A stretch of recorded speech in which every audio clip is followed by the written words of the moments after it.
Hi dears, ഈ ഒരു വീഡിയോയിൽ ഡിസ്കസ് ചെയ്യുന്നത് Calicut university 6th semester BBA organisation behaviour എന്ന പേപ്പറിൻ്റെ എക്സാം ഓറിയൻറ്റഡ് ക്ലാസ് ആണ്.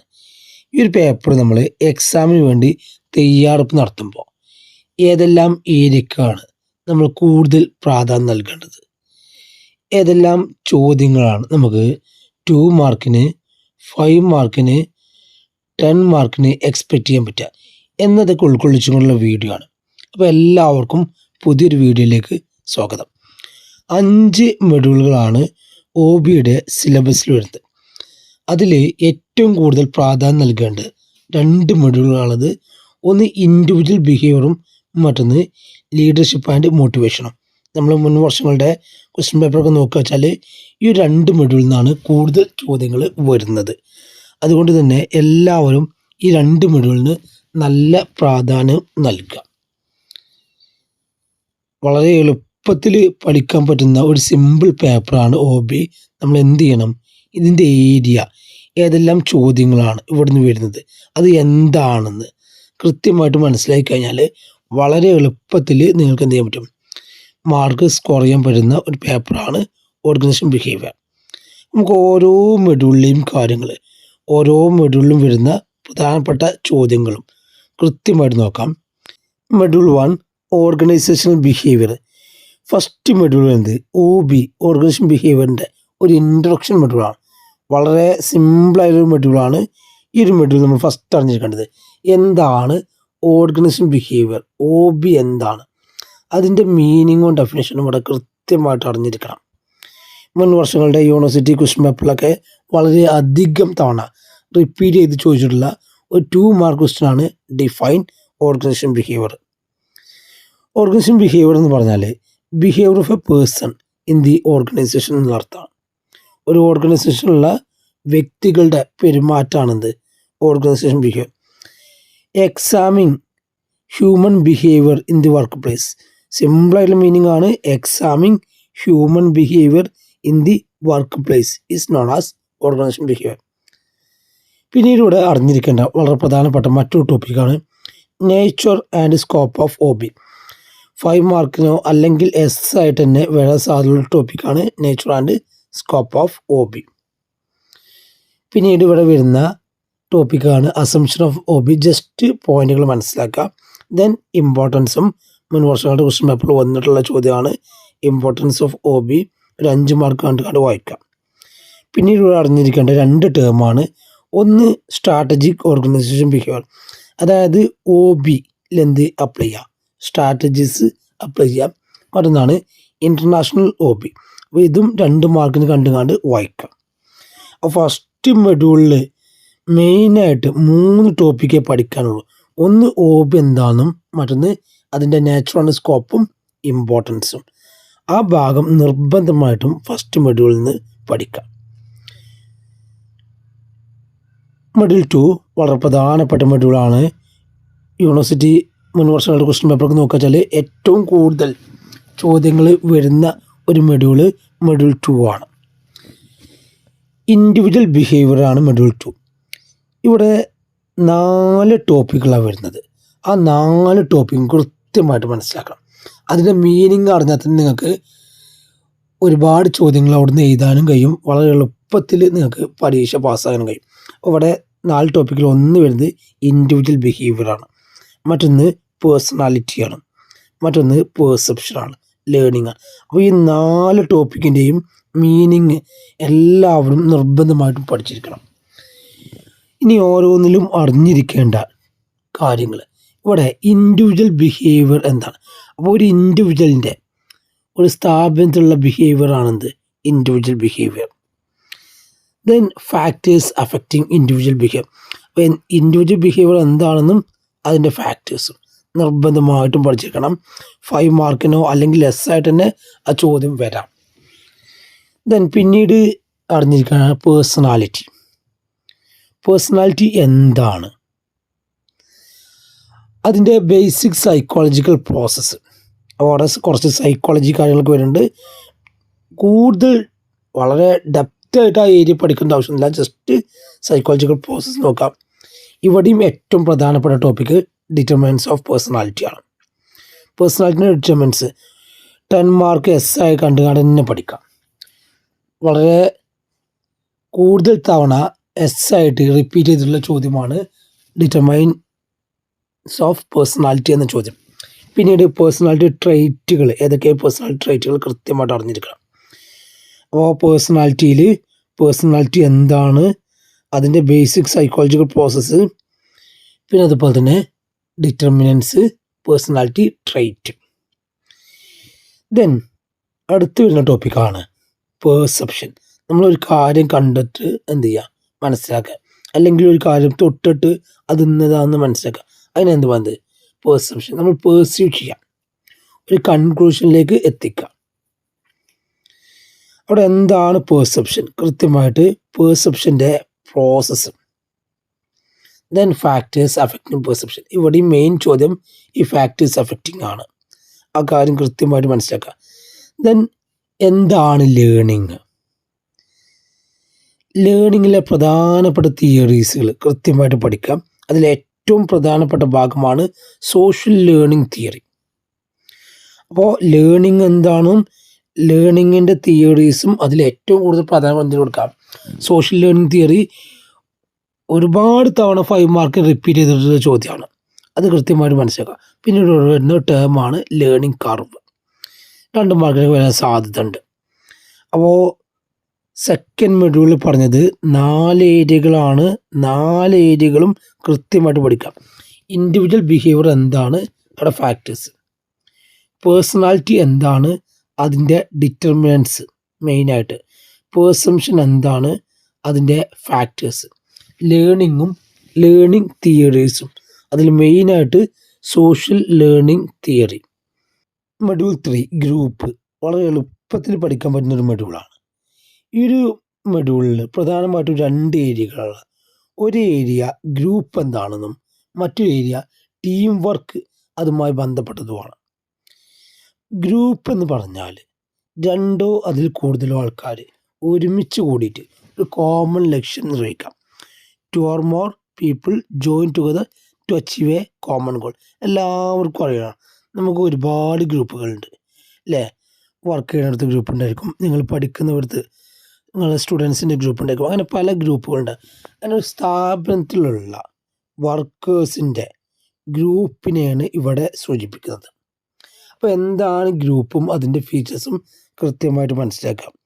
പിന്നീട് ഈ ഒരു ഏരിയയിൽ ഏറ്റവും കൂടുതൽ പ്രാധാന്യം നൽകേണ്ടി പഠിക്കേണ്ട ഒരു ഭാഗമാണ് ടൈപ്സ് ഓഫ് ഗ്രൂപ്പ്. അപ്പോൾ ഇത് ചിലപ്പോൾ 5 മാർക്കിനോ അല്ലെങ്കിൽ ആയിട്ടിനോ വരാൻ സാധ്യതയുള്ള ടോപ്പിക്കാണ് ടൈപ്സ് ഓഫ് ഗ്രൂപ്പ്. അപ്പോൾ ആ ടോപ്പിക്കിലെ ഓരോ ടൈപ്സ് ഓഫ് ഗ്രൂപ്പും കൃത്യമായിട്ട് മനസ്സിലാക്കുക. അതിൽ ഏറ്റവും കൂടുതൽ പ്രാധാന്യം നൽകേണ്ടത് എന്താണ് ഫോർമൽ ഗ്രൂപ്പും എന്താണ് ഇൻഫോർമൽ ഗ്രൂപ്പും. ഇപ്പോൾ നിങ്ങൾക്ക് തന്നെ ഒരുപാട് ഫോർമൽ ഗ്രൂപ്പുകൾ ഉണ്ടായിരിക്കും, ഒരുപാട് ഇൻഫോർമൽ ഗ്രൂപ്പുകൾ ഉണ്ടായിരിക്കും. ഇത് എല്ലാ കാര്യങ്ങളും ഒരു സ്ഥാപനത്തിൻ്റെ ഉള്ളിലുള്ള കാര്യങ്ങളാണെന്നുള്ള കാര്യം കൃത്യമായിട്ട് മനസ്സിലാക്കാം. അപ്പോൾ ഈ ഒരു ടോപ്പിക്ക് മറക്കണ്ട, ടൈപ്സ് ഓഫ് ഗ്രൂപ്പ്, അതിൽ ഫോർമലും ഇൻഫോർമലും. പിന്നീട് ഗ്രൂപ്പ് നോംസ് ആണ്. ഒരു ഗ്രൂപ്പിലുള്ള ഒരേ രീതിയിലുള്ള സ്വഭാവവും പെരുമാറ്റമുള്ള അതിനാണ് നമ്മൾ പറയുന്നത്. അവർക്ക് ഒരുപാട് നോംസ് ഉണ്ടായിരിക്കും, അതാണ് ഗ്രൂപ്പ് നോംസ്. ദെൻ എന്താണ് group cohesiveness? University exam repeat ചെയ്ത് ചോദിക്കുന്ന ചോദ്യമാണ്, കൃത്യമായിട്ട് മനസ്സിലാക്കിക്കോളയും. ഈ ഒരു ചോദ്യം പരീക്ഷയ്ക്ക് വരാൻ സാധ്യത വളരെ കൂടുതലാണ്.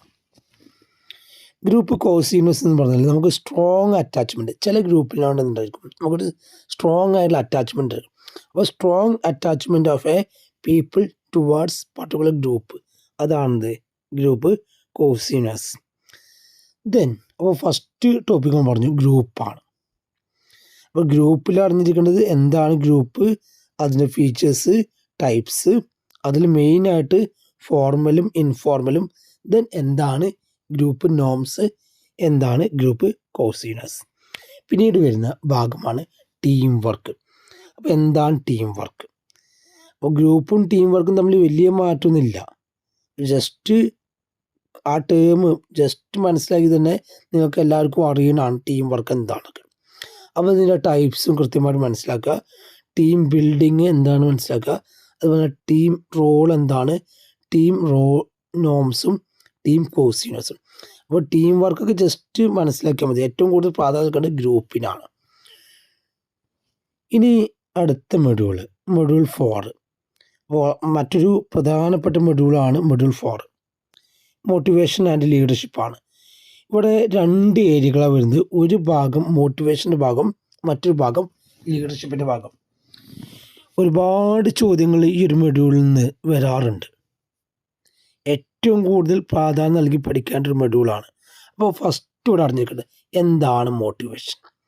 മോട്ടിവേഷൻ പറഞ്ഞാൽ stimulating people to work hard. നമ്മൾ എന്ത് ചെയ്യുക, മോട്ടീവ് ചെയ്യാം, അല്ലേ, ഉത്തേജിപ്പിക്കാം. നിങ്ങൾക്ക് കഴിയും എന്ന് പറഞ്ഞിട്ട് നിങ്ങൾ ഒരാളെ കൊണ്ട് എന്ത് ചെയ്യുക, ഒരു കാര്യം ചെയ്യിപ്പിക്കുക. അതാണ് നമുക്ക് മോട്ടിവേഷൻ എന്ന് പറയുന്നത്. 2 മാർക്കിനൊക്കെ ഒരുപാട് തവണ യൂണിവേഴ്സിറ്റി എക്സാമിന് റിപ്പീറ്റ് ചെയ്ത് ചോദിച്ചിട്ടുള്ള ചോദ്യമാണ് മോട്ടിവേഷൻ. അതുമല്ല, നമുക്ക് പല ഭാഗത്തും മോട്ടിവേഷൻ എന്ന് പറയുന്ന മീനിങ് നിങ്ങൾക്ക് എഴുതേണ്ടി വരും ഈ ഒരു പേപ്പറിൽ. മോട്ടിവേഷൻ എല്ലാവരും കൃത്യമായിട്ട് മനസ്സിലാക്കുക, ആ ഒരു കോൺസെപ്റ്റ് കൃത്യമായിട്ട് പഠിക്കാം. പിന്നീട് ഇവിടെ വരുന്നത് തിയറീസ് ഓഫ് മോട്ടിവേഷനാണ്. ഓരോ വർഷത്തെ ക്വസ്റ്റ്യൻ പേപ്പർ എടുക്കുക വെച്ചാലും ഏതെങ്കിലും ഒരു തിയറീസ് ഈ ഒരു പേപ്പറിൽ വരാറുണ്ട്. അതിലേറ്റവും മുൻപന്തിയിൽ നിൽക്കുന്നത് അബ്രഹാം മാസ്ലോയുടെ നീഡ് ഹയറാർക്കി തിയറിയാണ്. നിങ്ങൾ ചെറിയ ക്ലാസ്സിൽ തന്നെ പഠിച്ചതാണ് നീഡ് ഹയറാർക്കി തിയറി. അപ്പോൾ ഇവിടെയും ഏറ്റവും പ്രധാനപ്പെട്ട ചോദ്യം നീഡ് ഹയറാർക്കി തിയറിയാണ്. ഒരു 4 വർഷത്തെ യൂണിവേഴ്സിറ്റി ക്വസ്റ്റ്യൻ പേപ്പർ നോക്കുക വെച്ചാൽ അതിൽ എല്ലാ ക്വസ്റ്റ്യൻ പേപ്പറിലും കാണുന്നൊരു ചോദ്യമാണ് need hierarchy theory of Abraham Maslow. അപ്പോൾ അതൊരു പിരമിഡ് സ്ട്രക്ചറാണ്. അതിൽ 5 നീഡ്സാണ് വരുന്നത്. അതിൽ ഏറ്റവും താഴെത്തട്ടിലെ നീഡാണ് physiological need, then safety need, social need, extreme need, self actualisation need. ഈ 5 നീഡ്സുകളുള്ളത് ഇതൊരു പിരമിഡൽ സ്ട്രക്ചറിലാണ് ഇത് വരക്കാറുള്ളത്. First physiological need. ഈ ഒരു നീഡ് അച്ചീവ് ചെയ്ത് കഴിഞ്ഞാൽ സേഫ്റ്റി വരും. ആ ഒരു നീഡ് അച്ചീവ് ചെയ്ത് കഴിഞ്ഞാൽ സോഷ്യൽ നീഡ് വരും. ദെൻ എക്സ്ട്രീം ഫൈനൽ സ്റ്റേജാണിത് സെൽഫ് ആക്ച്വലൈസേഷൻ. അപ്പോൾ ഇവിടെ പഠിക്കേണ്ടത് അല്ലേ, ഓരോ സ്റ്റേജിലും എന്തൊക്കെയാണ് ഒരു ഹ്യൂമൻ്റെ നീഡ് എന്നതാണ്. വളരെ എളുപ്പത്തിൽ പഠിക്കാൻ പറ്റുന്ന ഒരു തിയറിയാണ് അബ്രഹാം മാസ്ലോയുടെ നീഡ് ഹയറാർക്കി തിയറി. 5 മാർക്കിനോ അല്ലെങ്കിൽ ചിലപ്പോൾ ആയിട്ട് തന്നെ ഒരു ചോദ്യം വരാറുണ്ട്. ദെൻ സെക്കൻഡ് തിയറിയാണ് ഹെസ്ബർഗിൻ്റെ 2 ഫാക്ടർ തിയറി. ഇവിടെ 2 ഫാക്ടേഴ്സാണ്. ഒരു ഫാക്ടേഴ്സ് മോട്ടിവേഷനും ഒരു ഫാക്ടേഴ്സ് ഹൈജീനും. ഈ തിയറിനെ മോട്ടിവേഷൻ ഹൈജീൻ തിയറിയും എന്ന് പറയാറുണ്ട്. അപ്പോൾ ഇതും കൃത്യമായിട്ട് പഠിച്ചിരിക്കണം. 5 മാർക്കിനൊക്കെ വരാൻ സാധ്യതയുള്ള ചോദ്യമാണ്. Then McGregor X and Y theory. മഗ്ഗിഗറിൻ്റെ തിയറി എക്സും ഉണ്ട്, തിയറി വൈ ഉണ്ട്. തിയറി എക്സ് ഒരു ഓട്ടോക്രാറ്റിക് ലീഡറാണ്, തിയറി വൈ ഡെമോക്രാറ്റിക് ആണ്. പിന്നീട് ഇവിടെ അറിഞ്ഞിരിക്കേണ്ട മറ്റൊരു ടോപ്പിക്കാണ് financial and non financial motives. Financial motives എന്ന് പറയുന്നത് സമ്പത്തില്ല, പൈസ കൊടുക്കുക. അപ്പോൾ പൈസയിലൂടെ മോട്ടിവേഷൻ ലഭിക്കുമെങ്കിൽ അതിനാണ് എന്ത് വന്നത്, financial motifs. Non financial motives എന്ന് പറഞ്ഞാൽ അവിടെ എന്തില്ല, മണി ഇല്ല. അല്ലാതെ നമ്മൾ ഒരാളെ കൊണ്ട് നിന്നെ കൊണ്ട് പറ്റുമെന്നൊക്കെ പറഞ്ഞിട്ട് എന്ത് ചെയ്യുക, അങ്ങനെ മോട്ടിവേഷൻ നൽകുന്നതാണ് വന്നത് നോൺ ഫിനാൻഷ്യൽ മോട്ടിവേഷൻ എന്ന് പറയുന്നത്. അപ്പോൾ എന്താണ് ഫിനാൻഷ്യൽ മോട്ടിവേഷനും എന്താണ് നോൺ ഫിനാൻഷ്യൽ മോട്ടിവേഷനും, അതിലൊരുപാട് പോയിന്റുകൾ വരുന്നുണ്ട്. ആ പോയിന്റ് കൃത്യമായിട്ട് പഠിക്കാം. അപ്പോൾ നമ്മൾ മോട്ടിവേഷൻ എന്ന് പറയുന്ന ഏരിയ പറഞ്ഞത് അവിടെ ആകെ മെയിനായിട്ട് 2 ടോപ്പിക്കേ പഠിക്കാനുള്ളൂ. ഒരു ടോപ്പിക്ക് മോട്ടിവേഷൻ എന്ന് പറയുന്ന കോൺസെപ്റ്റ്, മറ്റൊന്ന് 3 പ്രധാന തിയറീസ്. ഒന്ന് അബ്രഹാം മാസ്ലോയുടെ നീഡ് ഹയറാർക്കി തിയറി, 2 ഹെസ്ബർഗിൻ്റെ 2 ഫാക്ടർ തിയറി, 3 എക്സ് തിയറിയും വൈ തിയറിയും. ആ കാര്യങ്ങൾ കൃത്യമായിട്ട് മനസ്സിലാക്കാം. ദെൻ അടുത്ത ഏരിയയാണ് ലീഡർഷിപ്പ്. ലീഡർഷിപ്പ് എന്ന് പറഞ്ഞാൽ activity influencing to people to strive willingly for group objectives. എന്ത് ചെയ്യുക, ഇൻഫ്ലുവൻസ് ചെയ്യിപ്പിക്കുക. ഇപ്പോൾ ഒരു ലീഡർ ഇൻഫ്ലുവൻസ് ചെയ്യിപ്പിച്ചിട്ട് അതെൻ്റെ സബോർഡിനേറ്റിനെ കൊണ്ട് ഒരു ജോലി ചെയ്യിപ്പിക്കുക എന്ന് പറയുന്നത് ലീഡർഷിപ്പ് എന്ന് പറയുന്നത്. Activity influencing the people to strive willingly for group objectives, അതാണ് ലീഡർഷിപ്പ്. ഇവിടെ നമ്മൾ കൃത്യമായിട്ട് പഠിക്കേണ്ടത് ലീഡർഷിപ്പിലെ തിയറീസാണ്. അവിടെ എന്താണ് ട്രേറ്റ് തിയറി ഓഫ് ലീഡർഷിപ്പ്, എന്താണ് മിഷിഗൻ സ്റ്റഡീസ്, അതുപോലെ തന്നെ ഫീൽഡേഴ്സ് കണ്ടിജൻസി തിയറി. ഈ കണ്ടിജൻസി തിയറി കുറച്ച് പ്രാധാന്യം നൽകുക. കണ്ടിജൻസി തിയറി എന്ന് പറഞ്ഞാൽ സിറ്റുവേഷൻ ബേസ്ഡുള്ള തിയറിയാണ്. അവിടെ ഏറ്റവും പ്രധാനപ്പെട്ട 2 തിയറിയാണ്, ഒന്ന് ട്രൈറ്റ് തിയറിയും ഒന്ന് ഫീൽഡറിൻ്റെ കണ്ടിജൻസി തിയറിയും. അപ്പോൾ തിയറീസ് ഓഫ് ലീഡർഷിപ്പ് എന്ന് പറഞ്ഞ ടോപ്പിക്ക് നല്ല പ്രാധാന്യം നൽകിക്കൊണ്ട് തന്നെ വായിക്കാം. പിന്നീട് വരുന്നതാണ് modern approach to leadership theories. അതിൽ ഏറ്റവും കൂടുതൽ പഠിക്കേണ്ടത് ലീഡർഷിപ്പ് സ്റ്റൈലാണ്. ഇവിടെ ശ്രദ്ധിക്കുക, ഒരു 4 ലീഡർഷിപ്പ് സ്റ്റൈലുണ്ട്. ഓട്ടോക്രാറ്റിക്, ഡെമോക്രാറ്റിക്, ബെനവലൻ്റ്, അതുപോലെ തന്നെ കരിസ്മാറ്റിക് സ്റ്റൈല്. ഈ ലീഡർഷിപ്പ് സ്റ്റൈലുകൾ കൃത്യമായിട്ട് പഠിച്ചു വെക്കുക. യൂണിവേഴ്സിറ്റി എക്സാമിന് ചോദിക്കുന്ന ചോദ്യമാണ്. അപ്പോൾ ലീഡർഷിപ്പിൻ്റെ മീനിങ് നിർബന്ധമായിട്ടും 2 മാർക്കിന് വരാറുണ്ട്. തിയറീസ് അതുപോലെ തന്നെ ലീഡർഷിപ്പിൻ്റെ സ്റ്റൈലുകൾ കൃത്യമായിട്ട് പഠിക്കാം. നെക്സ്റ്റ് മൊഡ്യൂൾ 5 ആണ്, സ്ട്രെസ് മാനേജ്മെൻ്റ് ആണ്. ഈ ഒരു മൊഡ്യൂളിൽ 3 ടോപ്പിക്കുകളാണ് വരുന്നത്. ഒരു ടോപ്പിക്ക് സ്ട്രെസ് മാനേജ്മെൻ്റ് ആണ്, ഒരു ടോപ്പിക്ക് കോൺഫ്ലിക്റ്റ് ആണ്, ഒരു ടോപ്പിക്ക് ഓർഗനൈസേഷൻ ഡെവലപ്മെൻ്റ് ആണ്, OD ആണ്. ഫസ്റ്റ് വരുന്നത് stress management.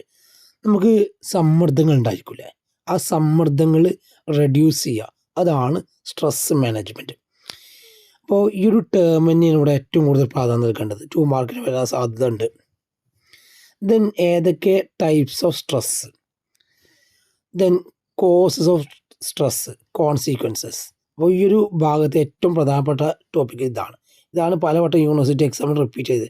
Consequences 5 mark repeat ചെയ്ത് ചോദിക്കുന്ന ചോദ്യമാണ്, consequences of stress. Then work stress എന്താണ്? വർക്കിൽ നമ്മൾ അനുഭവിക്കുന്ന സമ്മർദ്ദങ്ങളാണിത്, വർക്ക് സ്ട്രെസ്. അപ്പോൾ സ്ട്രെസ് മാനേജ്മെൻറ്റ് എന്താണും കോൺസിക്വൻസും നല്ല പ്രാധാന്യം നൽകുക. Then conflict.